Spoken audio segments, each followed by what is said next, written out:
من كل به سارا لهوردا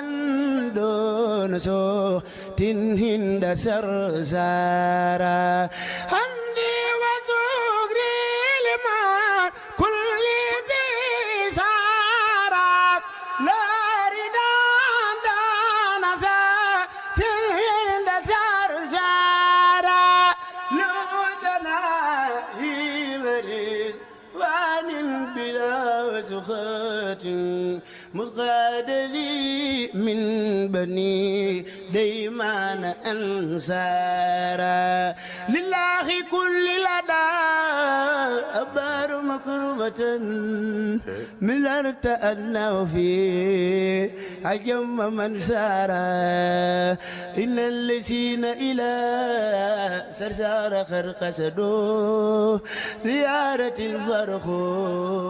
دارني أو سارا ñoo ngi leen di ñaan ngeen abonné te partager vidéo bi jaa ngeen jëf